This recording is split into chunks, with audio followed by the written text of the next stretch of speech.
Welcome to class 8th students. Today I am going to teach you lesson second in civics, the parliamentary system of government. तो इसमें हम आपको बताएंगे कि हमें पार्लियामेंट्री सिस्टम ऑफ गवर्नमेंट की क्यों जरूरत पड़ी। हम लेसन आपको भेज भी चुके हैं। India became free on 15 August 1947.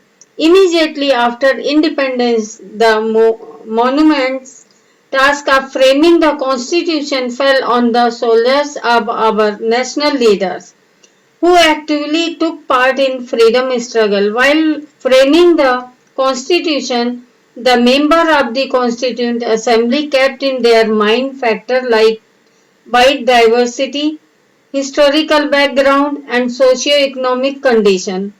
जब इंडिया फ्री हुआ, अब नेताओं के कंधों पे ये बोझ आ गया कि हम अपने देश के कानून को बनाएं। पहले हम लोग ब्रिटिश के गुलाम थे, तो कानून उनका चलता था। अब हम अपना ऐसा कानून बनाएं कि जिसमें हम सभी लोग एक साथ रहें, सुखी रहें। After a long debate and discussion, the Constituent Assembly gave form and shape to principles that were soul of the national struggle. The main idea behind Parliament. अब हम इन्होंने पार्लियामेंट क्यों बनाई? तो the idea of parliament and the participation of citizens in the law-making process of the country stem from the right denied to the citizen on India under the British government. The foreign power framed the law without taking into account of interest of the masses and the opinion of the leader of the Indian National Congress. The laws were exploitative and discriminatory in nature to say the least. जब उन लोग ने अपने नियम और कानून बनाए थे, उन्होंने आप इंडियंस को बिल्कुल भी इन्वॉल्व नहीं किया था और जो भी बनाए थे वो आपके लिए सही नहीं थे। ऐसा आप पढ़ भी चुके हैं लास्ट लेसन में। तो इसके लिए to ensure that the government and the lawmaker in free India remained sensitive to the demand of the people and a democratic India based on the principle of universal adult franchise that is giving voting right to all the citizens of India above 18 years of age. अब इन्होंने जो भी law maker हमारे थे, उन्होंने law जो बनाए, ये ध्यान में रखा कि इंडिया फ्री है, इसमें सभी को बराबर का अधिकार होना चाहिए। तो इन्होंने एक रखा कि जो 18 इयर्स के हैं वो भी वोट दे सकते हैं, उसको इन्होंने यूनिवर्सल एडल्ट फ्रेंचाइज बोला है। तो ये आपका मेन पार्लियामेंट बनाने का आइडिया था। By parliamentary form of government. अब क्वेश्चन उठता है कि पार्लियामेंट्री फॉर्म ऑफ गवर्नमेंट ही क्यों बनेगी? India is a republic, which means the head of the Indian Union is the president, in whom all the executive power rests and whose name it is exercised. The president is only a nominal who acts with the aid and advice of the real political executive, which is the Council of Ministers.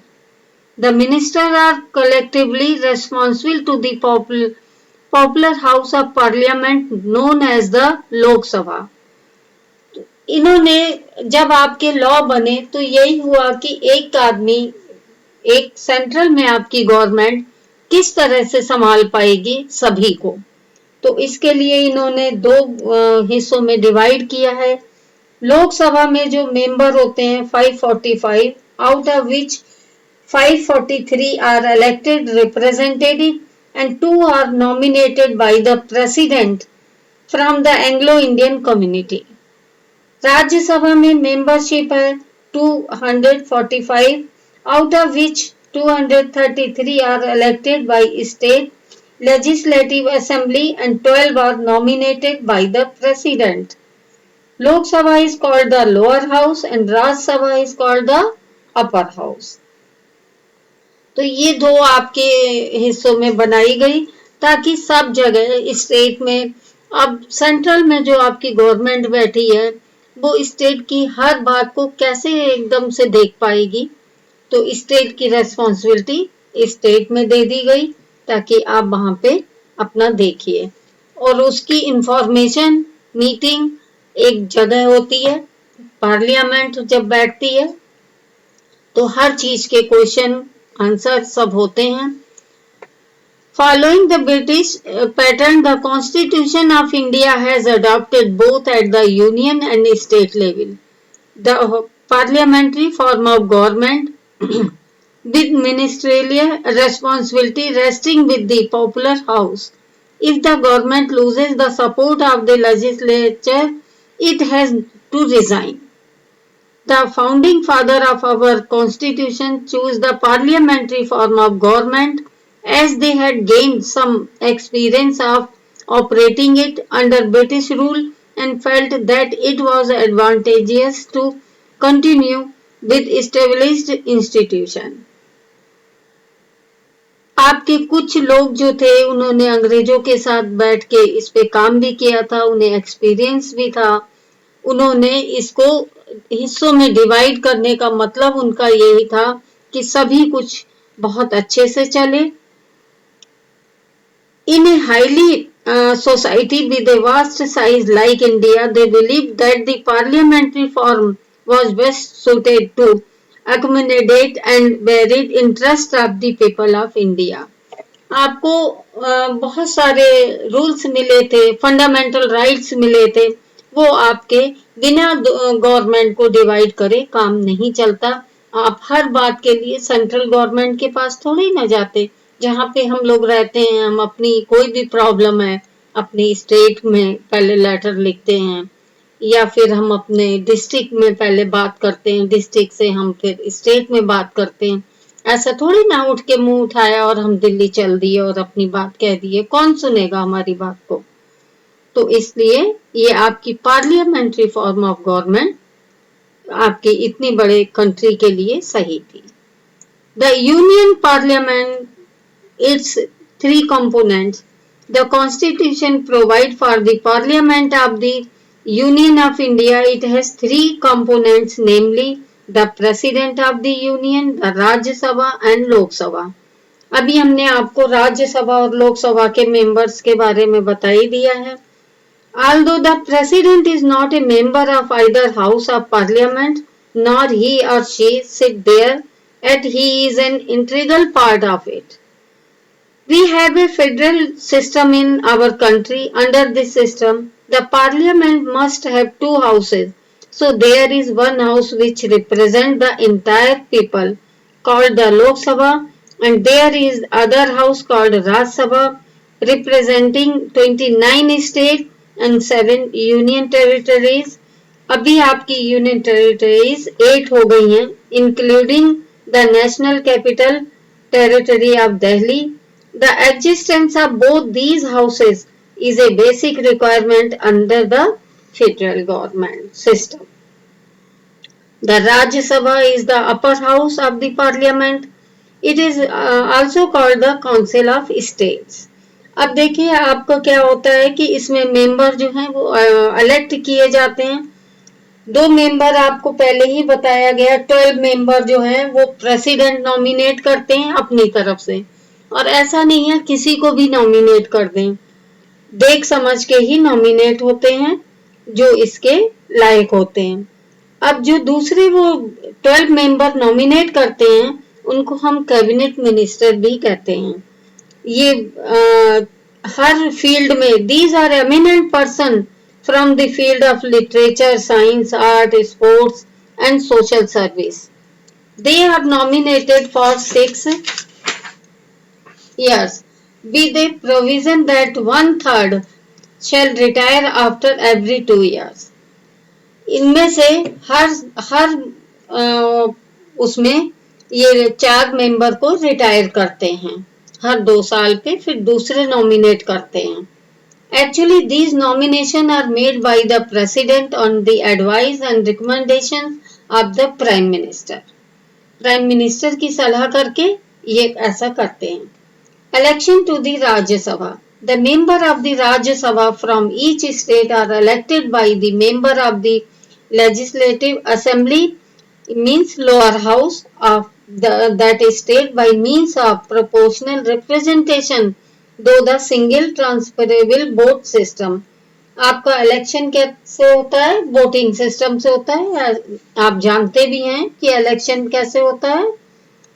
अब presiding officer, the vice president of India is the presiding officer of the Rajya Sabha. He और she function as a chairman of the Rajya Sabha and is assisted by the deputy chairman who is elected by the members. They maintain discipline in the house. House के अंदर ये discipline को maintain करते हैं। The Lok Sabha. The Lok Sabha or the lower house consists of representative directly elected by the people on the basis of universal adult franchise। अभी हमने आपको इसके बारे में बताया ही था कि जो भी 18 इयर्स का है हमारे इंडिया में, मीन्स जो इंडिया का रहने वाला है, वो वोट दे सकता है। जो उस फ्री है वो किसको वोट देगा।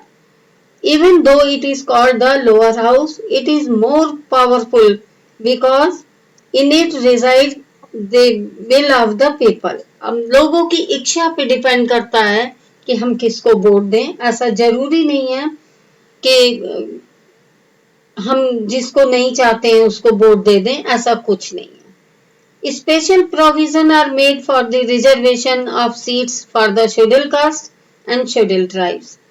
इसमें क्या होता है कि कुछ सीटें इन लोग के लिए भी रिजर्व रहती हैं कि उनको भी लिया जाएगा। मेंबर जो होते हैं 545 मेंबर होते हैं लोकसभा में। क्वालिफिकेशन क्या होनी चाहिए? तो अब देखिए, वो इंडिया का सिटीजन होना चाहिए, 25 इयर्स कम से कम एज होनी चाहिए, उसके मतलब माइंड उसका सॉलिड मतलब कुछ माइंड में कुछ खराबी नहीं होनी चाहिए, और दिवालिया बैंकरप्ट मींस दिवालिया नहीं होना चाहिए, और किसी भी गवर्नमेंट जॉब में नहीं हो। अगर गवर्नमेंट जॉब है तो वो यहाँ पे कैसे अपना इस काम को करेगा? तो दो जॉब, ये भी गवर्नमेंट है वो भी गवर्नमेंट जॉब, तो एक आदमी को दो दो गवर्नमेंट जॉब की फैसिलिटी नहीं दी जाएगी। इलेक्शन होता है, इलेक्शन के बाद आपके वोटिंग के बाद आपके सीक्रेट बैलेट बॉक्स होता है जिसमें वोट डालते हैं, फिर काउंटिंग होती है, फिर अनाउंसमेंट होता है। ऐसा आप लोग देखते भी हैं और सुनते भी होंगे इलेक्शन के टाइम, और जो मेजॉरिटी में सीट आती हैं वही आपकी गवर्नमेंट बनती है। अब आपका आता है power of the and function of the parliament. The main function of parliament is to frame law, but it perform many other function as well. और भी दूसरे फंक्शन आपकी पार्लियामेंट करती है। Law making body, financial control, control over executive. Parliament आपके इन चीजों पे भी ध्यान देती है कि जो भी आप बहुत खर्चा कर रहे हैं तो उसका रोक लगाएगी। कंट्रोल आपके एग्जीक्यूटिव पे भी करेंगे। This is usually done during the question hour, during the 0 hour which start immediately after the question hour. Members can raise issue of public interest. If it is not satisfied with the functioning of the minister, the Lok Sabha can pass a vote of non-confidence. This is passed to remove the government from power. और अगर आप उनके फैसले से खुश नहीं हैं, satisfied नहीं हैं, तो आप नॉन कॉन्फिडेंस का वोट दे सकते हैं। ये आपका लेसन था। फिर इसी के साथ में आपका इनके आती है जुडिशियल फंक्शन आते हैं इनके, कि आप पहले सिविल कोर्ट में जाएंगे, फिर हाई कोर्ट में, उसके बाद आप सुप्रीम कोर्ट जाके अपने केस को करते हैं। Electoral functions. The parliament play an important role in election of the president and vice president. ये आपका ये इलेक्शन करते हैं, पार्लियामेंट में आपका इलेक्शन होता है। तो इस तरह से बच्चों ये आपका लेसन कंप्लीट है, इसको आप रीड करेंगे। हाफ लेसन हमने आपको कल भेज दिया था, हाफ लेसन आज भेज रही हूँ, इसको ठीक से पढ़िए। पढ़ने के बाद आपको बुक वर्क भेजा जाएगा। Thank you.